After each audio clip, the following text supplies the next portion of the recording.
राधे राधे दोस्तों। श्रीमद् भागवत कथा के अगले एपिसोड में आपका स्वागत है। श्री सनकादि कहते हैं, नारद जी, अब हम आपको सप्ताह श्रवण की विधि बताते हैं। ये विधि प्राय लोगों की सहायता और धन से साध्य कही गई है। पहले तो यत्न पूर्वक ज्योतिषी को बुलाकर मुहूर्त पूछना चाहिए और विवाह के लिए जिस प्रकार धन का प्रबंध किया जाता है उसी प्रकार ही धन की व्यवस्था इसके लिए करनी चाहिए। कथा आरंभ करने में भाद्रपद, आश्विन, कार्तिक, मार्गशीर्ष, आषाढ़ और श्रावण ये 6 महीने श्रोताओं के लिए मोक्ष की प्राप्ति के कारण हैं। देवर्षे, इन महीनों में भी भद्रा, व्यतिपात आदि कुयोगों को सर्वथा त्याग देना चाहिए तथा दूसरे लोग जो उत्साही हों उन्हें अपना सहायक बना लेना चाहिए। फिर प्रयत्न करके देश देशांतरों में ये संवाद भेजना चाहिए कि यहाँ कथा होगी, सब लोगों को सह परिवार पधारना चाहिए। जो स्त्री और शूद्र आदि भागवत कथा एवं संकीर्तन से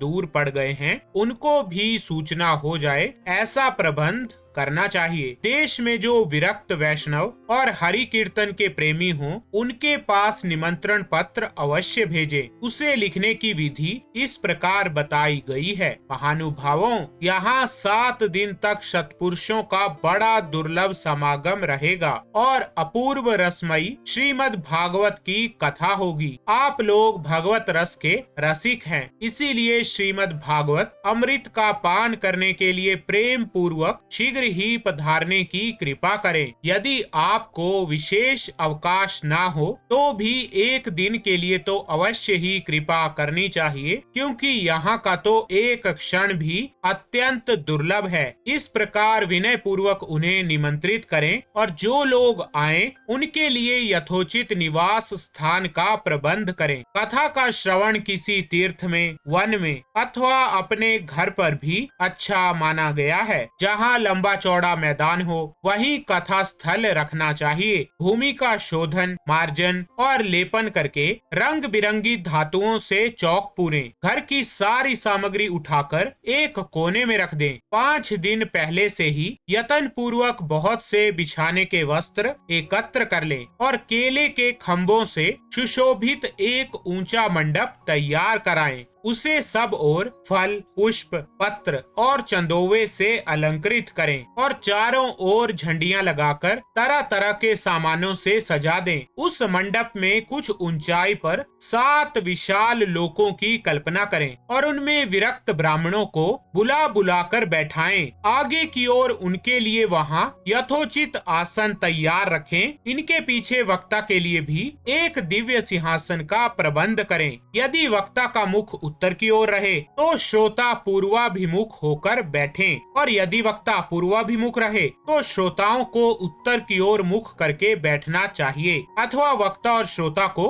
पूर्व मुख होकर बैठना चाहिए। देश काल आदि को जानने वाले महानुभावों ने श्रोता के लिए ऐसा ही नियम बताया है जो वेद शास्त्र की स्पष्ट व्याख्या करने में समर्थ हो, तरह तरह के दृष्टांत दे सकता हो तथा विवेकवान और अत्यंत निष्प्रिय हो। ऐसे विरक्त और विष्णु भक्त ब्राह्मण को वक्ता बनाना चाहिए। श्रीमद् भागवत के प्रवचन में ऐसे लोगों को नियुक्त नहीं करना चाहिए जो पंडित होने पर भी अनेक धर्मों के चक्कर में पड़े हुए स्त्री लंपट और पाखंड के प्रचारक हों। वक्ता के पास ही उसकी सहायता के लिए एक वैसा ही विद्वान और स्थापित करना चाहिए, वो भी सब प्रकार के संशयों की निवृत्ति करने में समर्थ और लोगों को समझाने में कुशल हो। कथा प्रारंभ के दिन से एक दिन पूर्व व्रत ग्रहण करने के लिए वक्ता को क्षौर करा लेना चाहिए तथा अरुणोदय के समय शौच से निवृत्त होकर अच्छी तरह स्नान करें और संध्या आदि अपने नित्य कर्मों को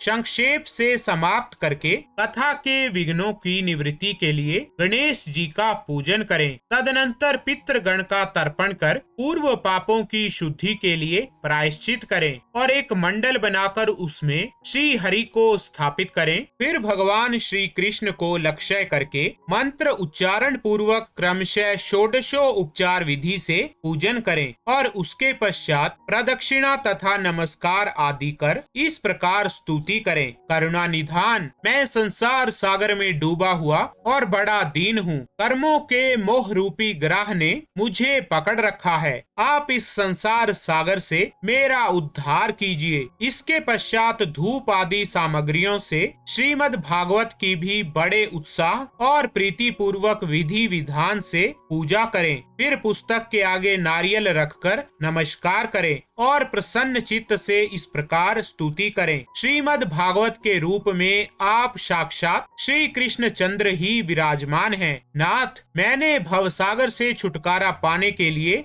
आपकी शरण ली है। मेरा ये मनोरथ आप बिना किसी विघ्न बाधा के सांगोपांग पूरा करें। केशव, मैं आपका दास हूँ। इस प्रकार दीन वचन कहकर फिर वक्ता का पूजन करें, उसे सुंदर वस्त्र आदि आभूषणों से विभूषित करें और फिर पूजा के पश्चात उसकी इस प्रकार स्तुति करें। सुख स्वरूप भगवान, आप समझाने की कला में कुशल और सब शास्त्रों में पारंगत हैं। कृपया इस कथा को प्रकाशित करके मेरा अज्ञान दूर करें। फिर अपने कल्याण के लिए प्रसन्नता पूर्वक उसके सामने नियम ग्रहण करें और 7 दिनों तक यथाशक्ति उसका पालन करें। कथा में विघ्न ना हो इसके लिए 5 ब्राह्मणों को और वरण करें। वे द्वादशाक्षर मंत्र द्वारा भगवान के नामों का जाप करें। फिर ब्राह्मणों, अन्य विष्णु भक्तों एवं कीर्तन करने वालों को नमस्कार करके उनकी पूजा करें और उनकी आज्ञा पाकर स्वयं भी आसन पर बैठ जाएं। जो पुरुष लोक, संपत्ति, धन, घर और पुत्र आदि की